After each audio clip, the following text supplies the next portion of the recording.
man story time, and I went on this shit. He dropped that photo. That nigga been getting later with the shit. I ain't gonna care. I would have been dropped because he know to post at 11 something on Sundays, man. That nigga post on 4 in the afternoon. Fuck my whole schedule up. But anyway, man, we got Mr. Nightmare. I mean, damn, Mr. Baller. I'm tripping. See how we? They need to do a collab or something. they need to do a At collab. around 5 o'clock in the evening on June 25th, 1999, a man named Ricky McCormick stumbled into an emergency room in St. Louis, Missouri, with his hand over his chest, complaining that he couldn't breathe. He said he had asthma, and earlier that day he had been cutting the grass, and so maybe that had caused a flare-up.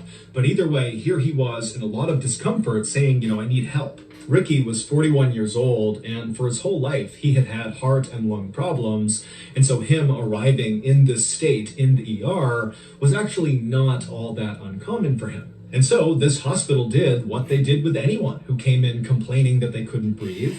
They immediately took Ricky to a back exam room, and they hooked him up to all these monitors to make sure his heartbeat was steady and that his oxygen levels were plenty high. And once Ricky was in the exam room getting hooked up, he started acting really agitated, and he kept looking around the room like he was scared that someone was going to jump out at him. And he was also sweating profusely, and whenever he did speak, he spoke so quickly no one could really understand him. But despite Ricky's odd behavior, the heart monitor showed his heart was beating steadily, his oxygen levels were perfectly fine, and when the doctor came in and examined Ricky, even though he clearly saw that something was off about Ricky, there wasn't any sign that there was anything physically wrong with Ricky. And so the doctor and the nurses agreed that whatever was going on with Ricky had to be psychological. And as it happened, Ricky did have a long history of psychological issues. He was known for making things up all the time, just telling people these crazy stories about himself, like how he was this talented singer and he was about to go on tour, or that he was actually a prince, or that he was studying to be a doctor. I mean, things that nobody thought was true, but Ricky would say, this is just common knowledge, this is who I am. And so Ricky's family, for the longest time, had just assumed that Ricky was either bipolar or maybe schizophrenic. Those are both serious mental health disorders that totally disrupt normal thinking. But Ricky, despite being encouraged by his friends and family to go get help, never got help for any of his psychological issues. And so Ricky's life had kind of gone off the rails. He had dropped out of high school and not gone back to any sort of schooling, and he had spent some time in jail. Now, Ricky was living in a low-income, very dangerous part of St. Louis, which is a big Midwestern city on the Mississippi River, that in 1999 had a very serious issue with gang violence. Ricky absolutely hated it there, but he had no way to actually leave St. Louis. In fact, Ricky didn't even have his own place. He bounced around from his mother's place, his aunt's place, and his girlfriend's place. Ricky did work, but the work was very sporadic, and it was for the most part just night shifts for random odd jobs. And when Ricky was actually working, he really just spent his time chain smoking cigarettes and drinking literally gallons of coffee. Back at the ER, Ricky, who was still in the exam room, had only been there for less than an hour when the doctor came back in and told Ricky that he was okay and he was going to be discharged.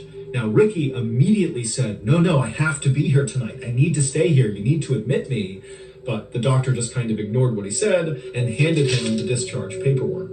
15 minutes later, when a nurse came back into the exam room to get this paperwork from Ricky, she would walk in and see Ricky still sitting on the exam bed, kind of fidgeting around, looking down at this paperwork on his lap that immediately she saw he had not filled out. He had just signed his name at the bottom. And when she walked in, Ricky looked up at her and he kind of shrugged his shoulders and looked at her and was like, I don't know how to read or write. Can you help me? And so the nurse immediately felt bad for Ricky. I mean, he's got dirty clothes on, he looks thin and frail, he's clearly very down on his luck, there's some issues happening with this guy, and he can't even fill out his discharge paperwork. And so she said, no problem. She sat down with him, and together they filled out his paperwork. And then afterwards, when she walked him out of the exam room back to the front of the hospital, Ricky turned to her and said, you know, instead of going home, can you just let me stay here in the lobby just for tonight? And this nurse, who knew she was not allowed to do this, she looked around and saw it was not a busy night there. And so she said, okay, as long as you don't bother anyone, you can stay here. And so Ricky thanked her repeatedly and then walked over to the corner, kind of far away from the front desk and far away from the front door. And he sat down and folded his arms, and then he just stared at the front door. And so this nurse assumed that Ricky actually must be homeless, especially based on, you know, how he came in and how he was acting. And so she figured, you know, he needs a place that's warm to stay tonight. And so the nurse went back to her station, and over the course of the next several hours, she would periodically look out into the lobby, expecting to see Ricky kind of curled up asleep in the corner. But every time she looked out there, Ricky was still sitting upright, arms folded, staring at the front door of the hospital. That nigga must be running. He must be running for somebody. I don't care. As if he was expecting someone to come in at any moment and he needed to be ready. And so she thought this was unusual, but she decided not to intervene. She just let him sit there and do his thing. Later that morning at 11:30 a.m., when the nice nurse who had allowed Ricky to stay in the lobby was leaving her shift, another crew of nurses came in, and right away they noticed Ricky was just sitting in the corner for no apparent reason. And when they walked up to him to ask if he was okay, you know, what are you doing here? What can we do for you? Ricky, instead of trying to talk to any of these nurses, just got up and walked out of the hospital. After leaving the hospital, Ricky walked to a nearby payphone and he called his girlfriend, Sandy. And when Sandy picked up the phone, she immediately recognized her boyfriend's very familiar voice, but she also picked up that he sounded really tired and kind of out of it. And so when she asked him, you know, are you okay? What's going on? Ricky would tell her that he had just spent the night in the hospital. But he didn't clarify that he had spent the night in the lobby of the hospital, not admitted as a patient at the hospital. But to Sandy, it really didn't matter because already this was raising red flags for her, because this was actually the second time that Ricky had gone to the ER just that week. Just a few days earlier, Ricky had been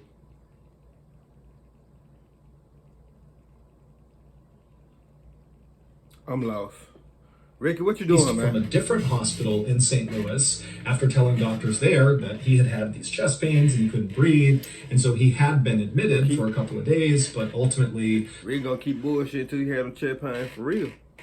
They determined that there really was nothing wrong with him, and they too believed whatever was happening with him had to be psychological, and so he had been released. Additionally, Sandy had been growing increasingly worried about Ricky because over the last several weeks, Ricky had begun acting really paranoid, to the point where anytime he was in her apartment and somebody outside the apartment just walked down the hallway, Ricky would jump as if he was worried whoever was out there was going to barge in at any moment. But whenever Sandy asked Ricky, you know, what's going on? Why are you so paranoid? He refused to elaborate. So, feeling very concerned about Ricky, on this phone call, Sandy would say to Ricky, please come to my apartment and let me take care of you. If you're not feeling well, I'll make you feel better. Just please come to my apartment. I would have went there so fast. But Ricky said no, he did not want to go to Sandy's apartment. He told her instead he was going to walk to a nearby gas station to get a bite to eat, and then afterwards he would give Sandy a call. And so the two of them agreed to this plan. They hung up. But then Ricky did not call Sandy later. A worker at the gas station where Ricky said he was going would later tell authorities that Ricky did come into the gas station and he got a hot dog on that day, the 26th. And then the next day, this same worker said, yep, we saw Ricky again on the 27th. He came in here, he got a bite to eat, and then he left. But after that, nobody saw Ricky. Not his aunt, not his mom, not his girlfriend. Yeah. He didn't show up in any other emergency rooms in Missouri. He just... Wow.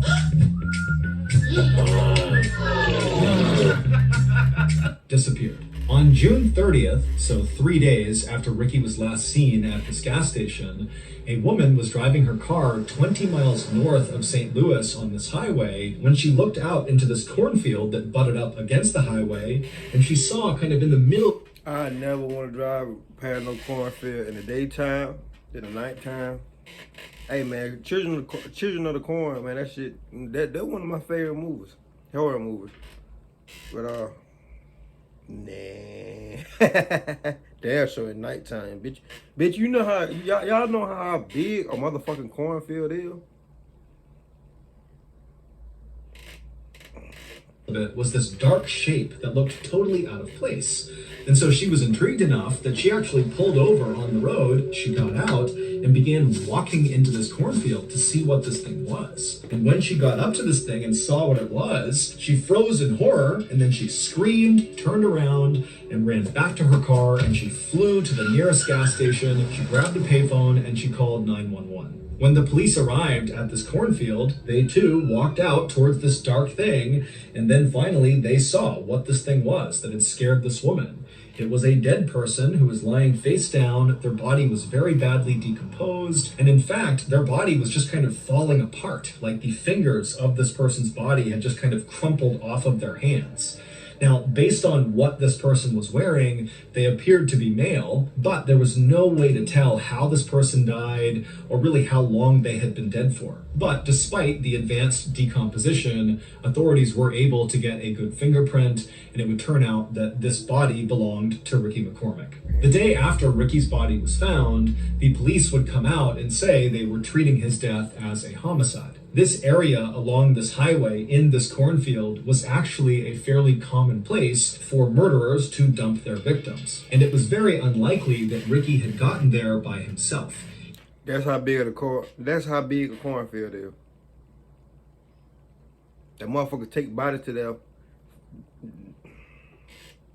He didn't have a car. In fact, he didn't even have a driver's license. There was no public transportation that could have brought him to this spot. And if Ricky had decided to walk to this area for some reason, it was a solid 15 miles from where he lived and worked. Also, Ricky's body was way too decomposed relative to when he had last been seen alive, just 3 days earlier.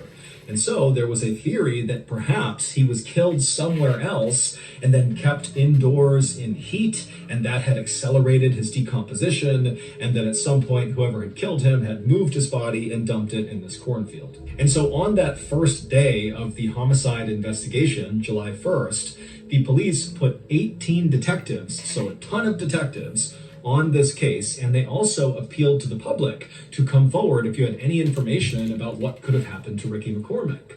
But just a day later, on July 2nd, the police came out and made an announcement that, after looking at all the evidence and looking at Ricky's body again, it did not appear, in fact, that he had been murdered, but instead he must have died of natural causes. This is a guy that had lung and heart problems, and so that is likely what killed him. Case closed. And so after this announcement, all of the evidence in Ricky's case was bundled up, put into storage, and people just kind of forgot about it. 6 months later, the Federal Bureau of Investigation, the FBI, got a tip that involved Ricky McCormick. They were working on a case in St. Louis, Missouri about this major drug dealer who apparently was ordering hits on his rivals, and a confidential informant came forward and told the FBI that this guy, Ricky McCormick, had gotten wrapped up with this major drug dealer. But they didn't really know what role Ricky was playing with this drug dealer. It was just kind of a rumor on the street that, Ricky was involved somehow. This did not make any sense to the FBI because they're thinking, why would this big-time drug dealer who really was a mover and shaker in St. Louis get involved with this guy, Ricky McCormick, who was obviously deeply mentally ill and borderline homeless? I mean, what role could Ricky play for this drug dealer? But the FBI still did follow up on this tip because it was very credible, and when they spoke to the local police who had investigated Ricky's death, they got Ricky's file, which meant they got all of the evidence, and immediately the FBI realized the local police had overlooked a very strange piece of evidence found in Ricky's pocket. This strange evidence... 18 detectives. 18 detectives now miss one thing. They all need to be fired. How the fuck 18 people missed? Oh my God. This was quickly sent to FBI headquarters in Quantico, Virginia, and it landed on the desk of a forensic analyst named Dan Olson. Dan was relatively new to the FBI, but he was highly disciplined and very methodical. And so when he received this piece of evidence, he got to work right away trying to figure out what it was, what it meant in relationship to Ricky and this drug dealer, and maybe does it answer the question of how these people are connected. But despite his best efforts in calling in the experts and using every computer program to analyze this evidence, he just could not figure out what it meant. At the same time that Dan was doing this, the big drug dealer who was the target of that big FBI investigation in St. Louis was arrested on gun and drug charges. Rico. And so the big case was now over. And suddenly trying to figure out what connection Ricky McCormick had to this drug dealer was kind of irrelevant because the drug dealer was behind bars and Ricky was already dead. And so the FBI kind of put a pause on trying to figure out what this 18 evidence detectives. was. And so Dan, even though he was really curious now, he was fully invested in trying to figure out what this thing was, he realized he had to give it up too and move on to something else. And so the strange evidence went back into storage, and once again, everyone just kind of moved on from Ricky McCormick. But Dan never really forgot about this mystifying piece of evidence. It was always in the back of his mind. Come on, man. 22 years later, Dan Olson had now become very senior at the FBI. He was actually in charge of their cryptanalysis and racketeering unit. Basically, he was in charge of the people at the FBI who specialized in code breaking, meaning they were the people that would pull any sort of secret messages embedded inside of evidence. And so at some point after taking over this unit, Dan pulled out of storage this strange piece of evidence connected to Ricky McCormick. What the fuck He is it, said, man? you know what? I just need to know what this means. I have to figure it out. I've never been able to. It's haunted me ever since. And so Dan went public. He went to the media and he asked the world to take a look at this mystifying piece of evidence and come forward if you have any idea what it means. When Ricky was discovered in that cornfield, the local police quickly emptied his pockets. And in his pants pocket were 2 documents that contained an incredibly complex cipher or code. It was basically 30 lines on each piece of paper with different symbols and letters and capital letters. I mean, it looked like total gibberish to the untrained eye. Is it me? Or it look like some of the Zodiac killer, right? I mean, I'm just saying. But to people like Dan and his code-breaking team, these symbols and letters could mean there was a secret message hidden inside of these documents if you could break the code system. But of course, no one could ever break that code. So how in the world does a guy like Ricky, who is basically functionally illiterate and can only write his name, he's clearly mentally ill and he's not really in touch with reality all the time, how does a guy like that come to be in possession of these complex ciphers? And if he didn't write these ciphers, because that's possible, maybe somebody else gave them to Ricky, well, why would anyone who came up with this very complex cipher entrust a guy like Ricky to be the one to carry these things around? I mean, presumably, they contain confidential information that's been very carefully hidden inside of the cipher. And so why give it to Ricky? He's such a liability. And also, what happened to Ricky in that cornfield? I mean, we don't even know how he got there. We don't know how he was killed. All we know is that he had these ciphers in his pocket when he was found. And so many people believe, including law enforcement, that the answer to, what happened to Ricky and what was his connection to this drug lord in St. Louis, if any, or, what was he up to, will all be solved if we can just figure out what these 2 ciphers mean. But as of right now, no one has solved the riddle of what these 2 ciphers mean. All we know is that Ricky McCormick, a couple of weeks before he died, became increasingly paranoid and was so scared of someone or something that he was likely running into these hospitals just to hide out. But eventually, whoever or whatever Ricky was scared of very likely caught up to him and killed him. But until we crack these ciphers, we very likely will have no idea what actually happened to Ricky McCormick. Today, the FBI has set up a special website where you can look at these 2 ciphers that Ricky had in his pocket, and if you're able to crack them, because someone's going to eventually, you can tell the FBI through this website and potentially help solve Ricky's murder. To go to this FBI website, click the link in the description below. Yeah, that both definitely look like some of the Zodiac. The Zodiac. Where the fuck the Zodiac was from? Look that up right quick.